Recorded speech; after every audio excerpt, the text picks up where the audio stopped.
Hello, everyone, and welcome to the NBA and NASCAR Power Half Hour. I am your host, James McDaniels, and we have got another great show on tap for you guys today.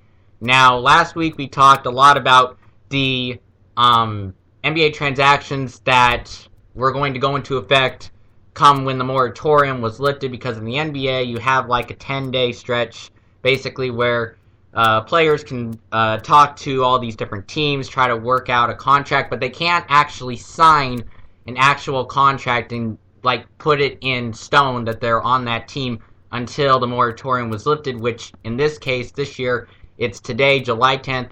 The moratorium has been lifted, and now all these players have officially signed their deals, and of course we've still got a lot of other players that are still either undecided or they are decided but they have not signed yet with their team. So to try to break all that down, I've got Robert Deiters with me. Of course, Robert, he's been on my show before. Big runner on the National Sports Network. Always love having him on and love hearing his basketball expertise. So, Robert, first question I have for you. Kind of breaking news out of ESPN. Andrew Bynum has selected that he is going to go to the Cavs, and it's going to be worth $24 million for 2 years. Do you think Bynum made the right choice in going to the Cavs, considering that, you know, he's played with the Lakers so much of his basketball career, and then last year he was with the Philadelphia 76ers, but he did not play at all because of a knee injury. Will he be able to spring his career back up by going to the Cavs? Well, yes, you got Mike Brown there, and he had a successful season with him when he was in Los Angeles, so I believe, yes, Andrew Bynum's going to make a big impact in Cleveland, no doubt. And, I'm hearing other plans saying, the long terms, like Kyle Irving, Dion Waiters, you got Eric Severajao, trying to keep all those guys for long term. I see what they're going to do with Bynum. They want to keep him for 2 years, see how it works out. And then, I've heard Cleveland talking about, let's get LeBron again, let's bring him back, They're trying to save their money as well. I mean, I think this could affect the money situation with getting LeBron, but I'm not positive about it. I don't know how the salary cap's going to go next year, but it would be interesting if LeBron and Bynum would be on the same team. But, they're already having talks saying about Lakers and that. But I think Andrew Bynum's going to be a good fit with Harrison Varejao behind him, because I think Bynum will be good enough to start. All right, well, that's a pretty bold statement, like I said, considering that he did have his knee injury that kept him out all last season with the 76ers. So, based on what you're saying, the fact that he probably is going to start for the Cavs, would you say that the $12 million a year, even though it's just for 2 years, would you say that that's a fair deal to Andrew Bynum? Yeah, that's fair. I mean, he's old. At least he's getting a lot of money. He's still a big enough guy where he could still make a lot. He can make a big impact. He can score points. I mean, because of the knee injury doesn't mean he can come back and have a great season. All right. Good stuff, good stuff. I would agree with that. I mean, Derrick Rose, he's probably going to come back, and he'll probably do pretty well. I don't think he'll live up to the same amount of expectation as he probably would had he stayed fit, but I do think Derrick Rose will come back, and staying out until he was at least 100% in his words, I think that will have been the right decision, even though it has gotten a bunch of criticization from a lot of the fans. So that's the story on Bynum. Again, breaking news on ESPN. Bynum signs a 2-year, $24 million deal with the Cleveland Cavaliers. So now let's go on to the free agent list. Just a whole bunch of free agents this year. Of course, next year is going to be absolutely wild. There's a lot of huge names on next year's free agency tracker, including, I think LeBron James is going to be on there. I'm not positive, but I do know there's going to be a huge selection of major players that are going to be on the free agency next year. So let's go talk about a few of the big people this year. Andre Iguodala, he visited a few teams, including the Sacramento Kings, but he ultimately chose the Golden State Warriors. What do you think was the main reason that Andre went to the Warriors, even though he got a massive deal from the Sacramento side, and of course Sacramento's rebuilding and stuff? Why didn't he go, for like big-time money over in Sacramento. No, I didn't really know that situation in that deal, but I think I know Andre Iguodala did want to go with the Warriors because the scouting was already on him. The Warriors loved him there. Well, wanted him to spot him there ever since like he became the player in NBA. They loved him in the playoffs, and this is a good replacement from Jarrett Jack. I know Jarrett Jack, and now the Kings got Carl Landry, and I know the Kings are also trying to land Monte Ellis, but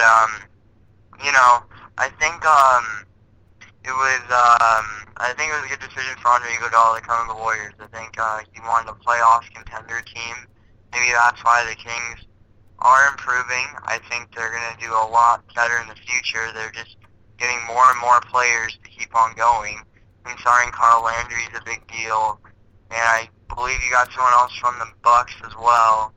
I forget his name, but I know you guys did get someone else. So I think the Kings are in the right direction.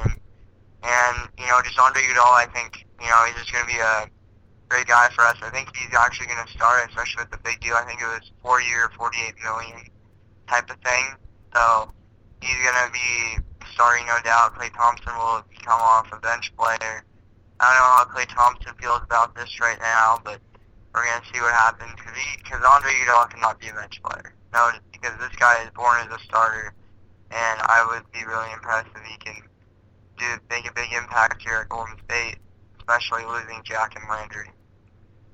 Yeah, I don't actually know what I didn't actually follow what the details were from Andre Iguodala's official signing with Golden State. According to CBS Sports, he actually was traded as a part of a 3-team deal. But yeah, Iguodala, who knows if he'll be... I think he'll probably make a difference. I mean, he is on the downturn of his career, but I think he's still got a few strong years left in him. Of course, I believe he played for Denver for a few seasons, and that's where his name really started getting recognized out there. But yeah, I think now that you've got a very offensive team in Golden State. You've got very strong guards in Curry. They've got other guards too that can really work the team well.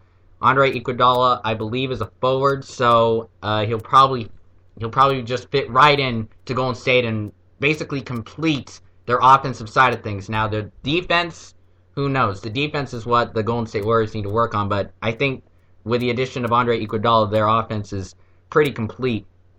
Let's see. So Andre Iguodala was another one. Now, you brought up the fact that the Kings did get Carl Landry. They did sign, I think it was Grievous, or I don't know, I can't remember what his name is, but they also signed him, and Luke Mbamute was the guy that you were talking about that was going from the Bucks to the Kings, and that was in exchange for 2 second-round picks to the Bucks from the Sacramento Kings. And you also touched on Monte Ellis. I don't exactly know the status of Monte Ellis, like where he is going to sign or not.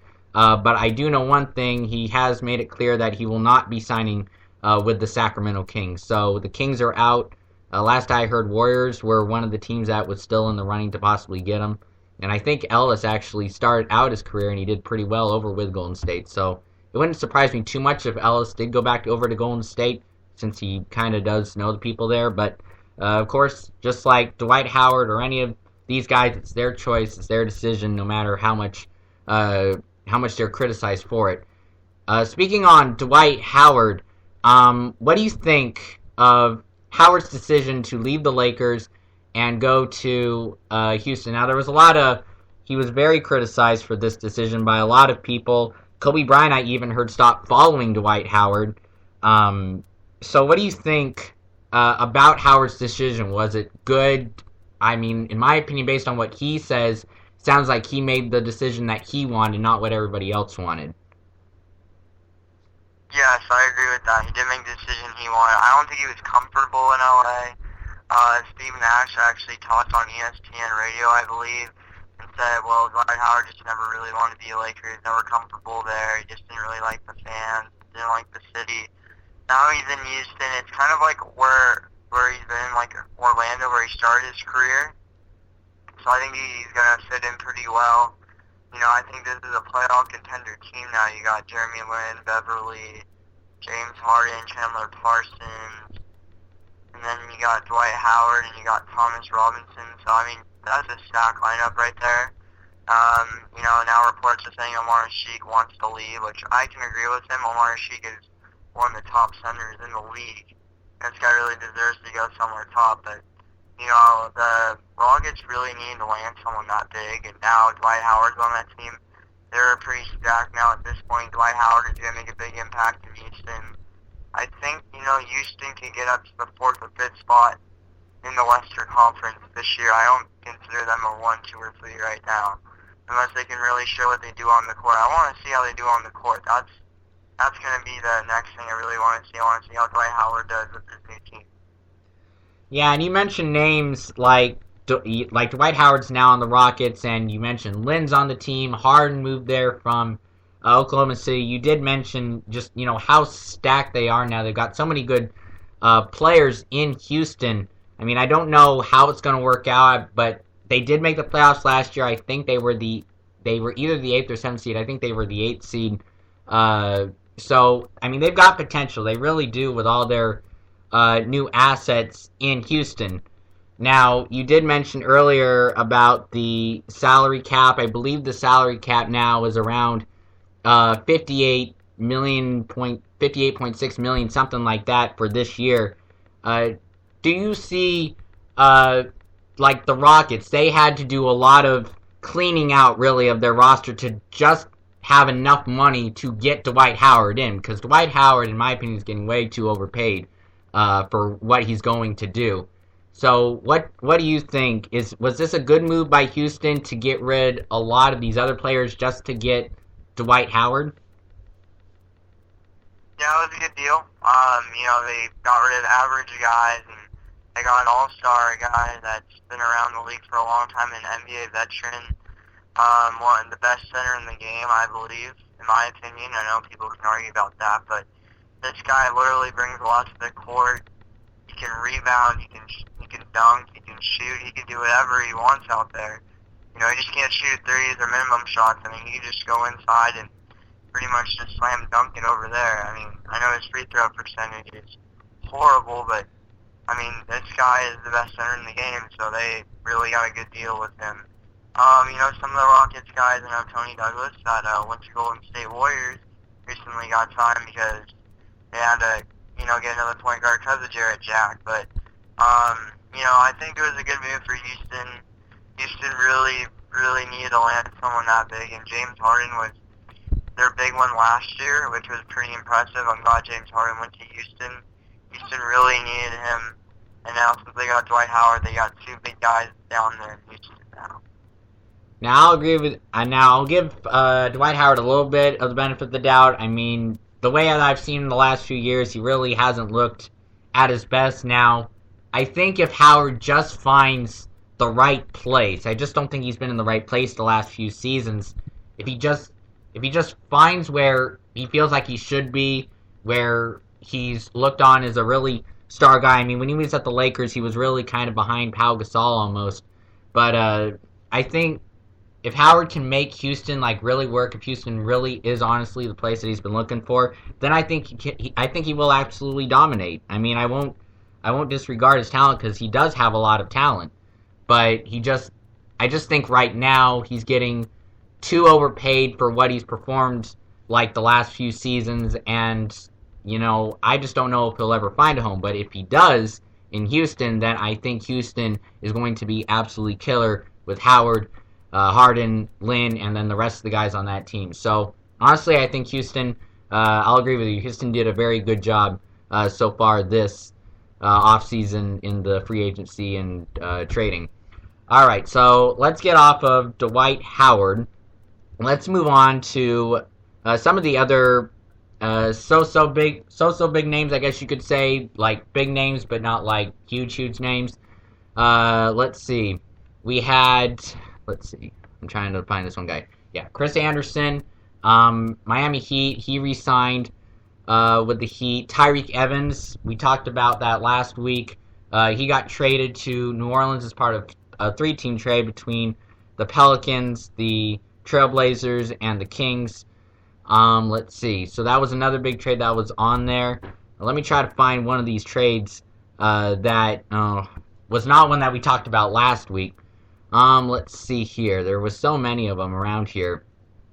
Now let me get your opinion on Paul Millsap and then Al Jefferson. These guys, Paul Millsap, I believe he was on the Utah Jazz. Millsap was, and now he is signed to a 2-year contract with the Atlanta Hawks. And then Al Jefferson, he went over to the Charlotte Bobcats. He signed a 3-year deal with them. Do you agree or disagree that these were good deals for these specific players? Yeah, because, I believe Paul Millsap probably got the better deal out of this. He went to Atlanta. Well, now they lose Josh Smith, and he goes to the Pistons now. But, Paul Millsap is probably going to go to a team that's rebuilding, as well as Al Jefferson with the Bobcats. These two teams are going to be rebuilding. I think they want to be the main guys on those teams. And Utah Jazz is really going to, get bigger and better players at this point. They really want to contend. But I think, yes, these two guys really, really want to be the main focus on this team. So I think Paul Millsap and Al Jefferson both got good deals. All right, good. That's pretty good stuff, actually, right there. That's good insight. So I'm going to ask you kind of a general question now before we go into any more exact names. So, we've been talking about all these big trades, all these famous trades, the trades that have been criticized, the trades that have been worth a lot of money, the signings, everything. But what do you think is the biggest surprise? What's the biggest move that we've seen overall in this whole free agency period? What team has been the biggest loser, and what team has been the biggest winner out of this entire free agency? So the biggest winner is Brooklyn. You got Paul Pierce, you have Jason Terry, and you have Kevin Garnett. Brooklyn Nets have Jerome Williams and also Brook Lopez as well. Their lineup is stacked at this point. This team will be in contention. They also have Joe Johnson.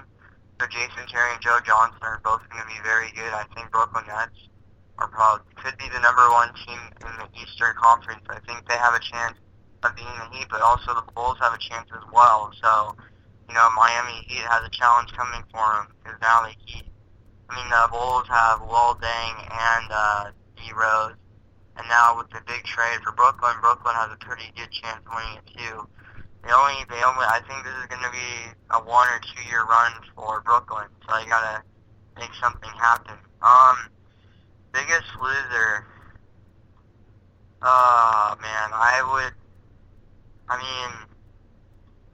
I don't think Boston would be a big loser because, even though they did get rid of their, one of their big guys, they still have Gerald Wallace, they got Courtney Lee out there, they have Green, still have Rondo.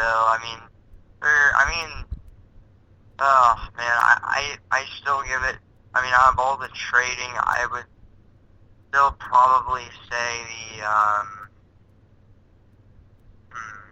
I would say Boston because now they only have Rondo, and Rondo has to stick around and help rebuild the Boston organization because now he's the big player there, and you feel bad for the guy because he just did everybody else, and he's coming off a torn ACL injury. So you really got to see how Boston does this year because they might be 8 to 10. They would be lucky if they got the 8th seed in the East Conference. All right, yeah, I can agree that Boston's they didn't have the best trade in the world. They did get Gerald Wallace out of it, and I know Gerald Wallace, he was on the Kings a long time back, and that was probably one of the worst decisions that the big Kings team back then made, was getting rid of Gerald Wallace because he's proven himself definitely in the NBA over the years. But again, they have lost Paul Pierce, they did lose Kevin Garnett, they lost Jason Terry. So, that's 3 big guys right there. 3 All-Stars, I believe. Paul Pierce and Kevin Garnett are definitely big-time past All-Stars. I'm not sure if Terry was ever an All-Star, but I know he's pretty good too, especially from behind the arc. All right, so Boston biggest loser, Nets biggest winner, in your opinion. Another player that I want to go over is Bargnani. Now, Bargnani was on Toronto for a long time, and honestly, whenever I saw Bargnani, he was the best player, really, on the Toronto Raptors. There was just no player that could really do as well as he was. I mean, maybe O.J. Mayo when Mayo went over there. But other than that, Bargnani was probably the best player on the Raptors. So now, Bargnani has now been traded to the New York Knicks, as part of a 4-player deal. Now, do you think Toronto is hurting themselves because they traded out Bargnani, or do you think the trade actually helps them? And do you think Bargnani will be of any help to the New York Knicks, who of course already have a bunch of NBA superstars on their team? Well, Bargnani's going to bring a lot to this team, especially you got J.R. Smith, Carmelo Anthony. I mean, they're already stacked with guards, in my opinion. Ian Shumpert, Raymond Felton. I mean, they got a pretty stacked lineup right there. I think this guy will bring a lot. I mean, yes, he was the best player in Toronto. Now, Toronto, they haven't been good for years, and ever since Chris Bosh left, it just hasn't been the same. Bargnani has really tried to help the organization, but now I think, it's time for him to finally get to a team that's contending. Now, Knicks, they have a pretty good chance too in the Eastern Conference. I think the Eastern Conference is going to be the most competitive besides the Western Conference, in my opinion. All right, yeah, there are going to be pretty good teams in the East. Of course, you still have the Heat that have been very dominant the last few seasons, ever since the Big Three came to town. Now they've won 2 championships back-to-back. And now you have the New York Knicks, and on paper, the Knicks are very strong now in the game. I mean, that's a different story, but I think the Knicks are still they're a powerhouse to contend to in the East. And then, of course, you have the Pacers. The Pacers have some pretty good players on their team. They made it all the way to the Eastern Conference Finals. So, I mean, you've got the East is rising. Now, is it as good as the West? Who knows? I mean, really, the East has never been as good as the West, except in only a few circumstances. Really, the West is the bigger powerhouse. But then again, the East has got a lot of good teams in it now that have really good players. So, honestly, the conferences are kind of the same, but I still give the edge, in my opinion, to the West. So let's see. So that was Bargnani that we just discussed. So now, disregarding Dwight Howard and then maybe some of the other main players, who would you say what individual player has probably won the most out of this free agency? And what I mean by that is, what player who's maybe just an average player or a somewhat star player, now where they're being traded to or where they have signed, who do you think is most likely to become the next star? I would say J.J. Redick. Now he's going to the Clippers, and now the Clippers are pretty stacked now. They got DeAndre Jordan, Blake Griffin, Chauncey Billups. You got Jamal Crawford there, and CP3 re-signed. I know J.J. Redick, he's a good off-the-bench type of guy. Like, he could be a good six-man, but Jamal Crawford's already one of those type of guys. So I think, pretty much, they also got Dudley, so I think they got probably the 2 good bench guys. So I think the Clippers are going to have one of the best benches in the league. Yeah, I'll agree that the Clippers are going to be very strong, too. I mean, just like the Knicks, they're pretty strong on paper. Now, they've got Chris Paul. Of course, Chris Paul's been a huge asset, really, to any team he's been on. Probably one of the best point guards in recent memory in the NBA. Of course, Chris Paul can pass, he can shoot, he can also rebound. And now he's been re-signed to the Clippers, like you mentioned, and I believe that deal was $107 million over 5 years, so that's just over $21 million a year. I questioned last week whether or not it was worth the price, considering that it is, 21 plus million a year. And I still say that's just a teensy bit too high, but I do think just in that general area is probably what he's worth. Because, Chris Paul is a really good player. And then, of course, you have Blake Griffin, he's on the team. And then you've got some new guys coming in here. Like you mentioned, J.J. Redick, Darren Collison's now on there. Matt Barnes is signed. Ryan Hollins is signed. Jared Dudley's signed. All these guys have signed with the Clippers. So now I think they're going to be even stronger this year because in addition to Paul, you do have Collison, Barnes, and Redick who really can, when they're hot, they can really do some damage to you. So I'll agree with you that the Clippers are definitely a team that, everybody else in the West really has got to be scared of this season and in the coming seasons. They just are getting better and better. So we'll see. I don't think they'll ever take over LA in terms of they'll be the more famous team over the Lakers, but I think at this point right now, Clippers are a lot more popular in LA than the Lakers in terms of, winning basketball games. They've got the talent to do it. All right, so we went over Dwight Howard. We went over the Clippers and Chris Paul. We went over some of the winners and losers, really, of this draft, or not draft, I should say, free agency. So going forward now, based on what you said the Nets have been big winners in this free agency period. Will they be able to continue going on and signing good players, or will there be other teams, like some of the lower end teams like the Sacramento Kings or some other low end team like the Bobcats that will use this new salary cap as leverage to get more players? Who do you think, so my question is, what team, based on what you've seen so far, is probably going to be your winner at the end of all this free agency, supposing it's not the Nets? If it ain't the Nets, who do you think is going to win, technically, this whole free agency when it's all said and done?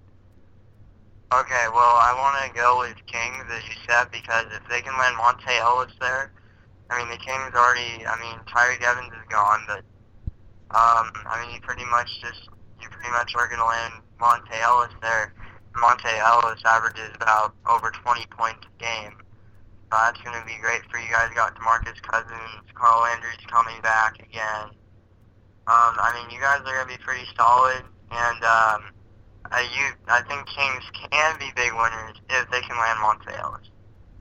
Yeah, one thing about Monte Ellis is I did mention earlier that Monte Ellis was not, he did say that he's not going to sign with the Kings, but he'll sign with, possibly sign with some other teams. So right now, Ellis is out of the picture, but a lot of people are saying that the Kings really won this one because they signed, I'm trying to look it up, Grievous Vasquez is who they signed. Now that takes care of the small forward, like I said earlier. So now a lot of people are happy about that. So let's see. One other question I have for you has to not do with NBA free agency, but with the fact that we talked about Derrick Rose earlier, and like I said, he was been criticized for staying out all last season, even though he probably was well enough to play a lot earlier than he said he probably could. And I said that I think he'll come back. He'll be very good. He just won't be as great as he possibly could have been before the injury. Would you agree with that, or do you expect something else other than that from Derrick Rose coming into next season, coming back from this horrible injury that he had? I think D. Rose will contribute a lot to the Bulls. I think the Bulls can be in competition. They just need that one more piece with Chicago, because, Chicago's a good enough team where now if you have a healthy Luol Deng and a healthy D. Rose, they are pretty set. D. Rose has been shooting like 500 shots a day. So I think this guy is already set for next year and will be ready to come out and play. All right, I can see that from Derrick Rose. All right, so yeah, Derrick Rose, I think, in my opinion, again, he probably will come back, not be as good as he was before, but I think he will still be a big factor. And Chicago, all around, still has a very good basketball team. So even without Rose, the Bulls were still able to make it to the playoffs. Now, even though they got ousted early, they still did make it to the playoffs even without Derrick Rose. So, actually, I got one last question for you before you leave, and that is, I asked a question last week on my show about who was the greatest NBA player of all time that never won an NBA championship. So I want to ask you, in your mind, who is the best NBA player ever to never win an NBA championship? Okay, well, that's, I'll give you a few names out there. There are Karl Malone, John Stockton, Allen Iverson, Dominic Wilkins. Those are 4 names right there that never did win a championship. So out of those 4... I'm thinking Carmelo, because Carmelo hasn't won one yet, and I consider him one of the best players in the NBA, a guy that still really deserves to win one.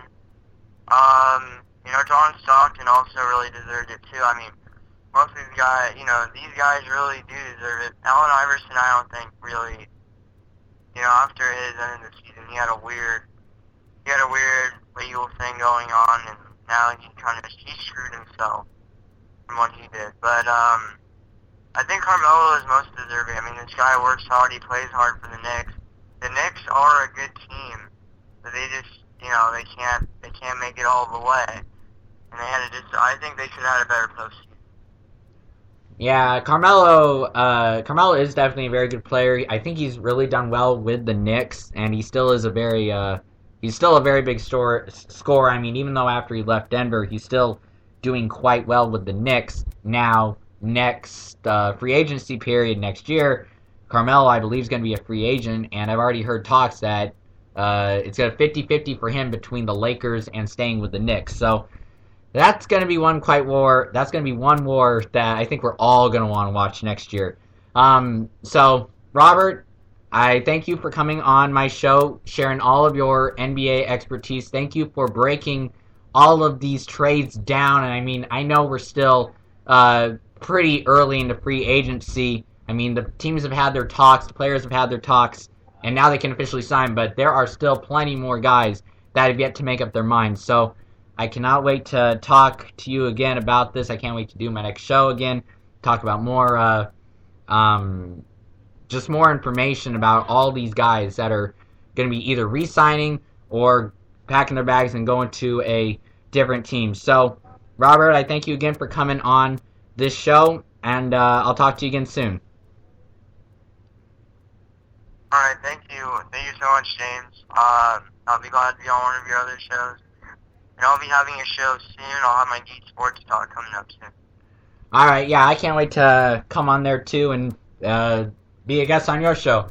All right, so Robert, I will talk to you later.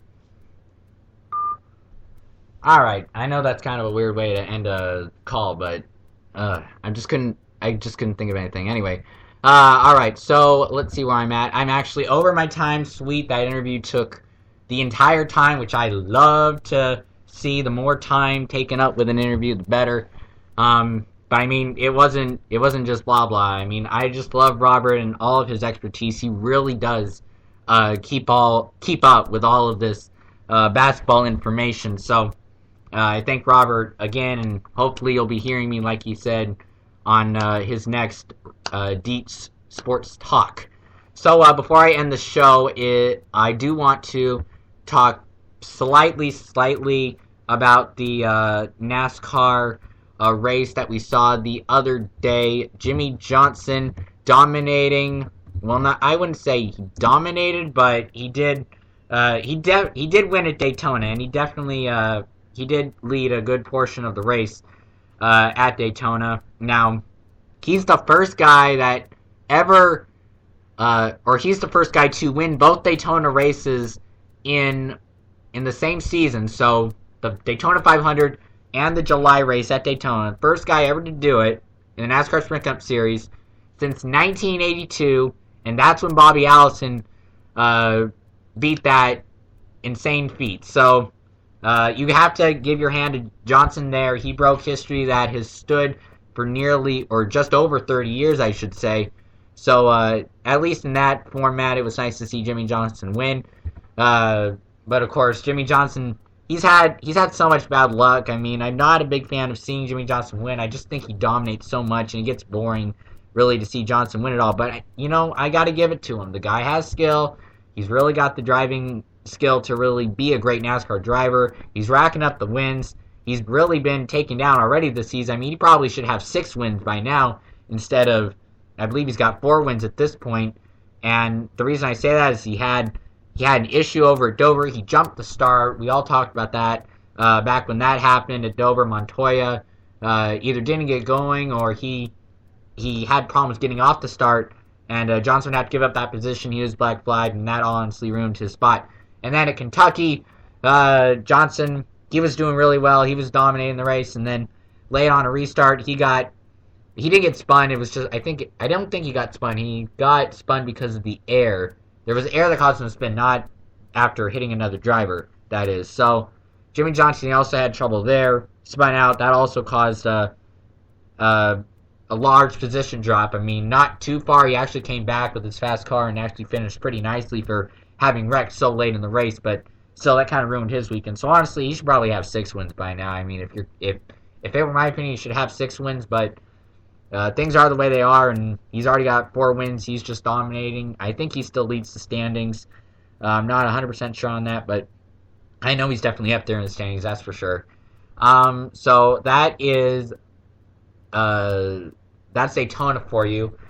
This weekend they are at New Hampshire. New Hampshire, personally, is my favorite course to watch guys race at. I mean, I love Daytona. I love Talladega and stuff, but New Hampshire is so different. It's so flat, kind of. It's a pretty unusual mild track that's not a road course, and it's just a simple oval. So I always love seeing New Hampshire. You ever played on video games? I gotta love New Hampshire too. It's probably the gorgeous track on any video game you'll see. But I definitely love watching New Hampshire because Jeff Gordon does pretty well, and there's always some good racing at New Hampshire. So yeah, so let's watch the New Hampshire race this week, and we'll see where things go. And I'll talk to you guys next time about where we are in the NASCAR season. A more updated part of the standings, any feuds that are going on. I'll try to get it to you guys next week. So, for now, this has been James McDaniels, and you have been listening to the NBA and NASCAR Power Half Hour. It's already been 20 weeks I've done this. Not in a row, but 20 weeks still, ever since January, and we're only 6 months in, so that's pretty darn good. I thank all of my loyal listeners. I love hearing that you guys have listened and loved my show, so I love doing it, and I can't wait to do so many more shows bringing you all the news in the NBA and NASCAR world. So for now, this is James McDaniels. I'm signing off of the NBA and NASCAR Power Hour, and until I see you all again, I hope you have a good one. So until then, good night, everybody.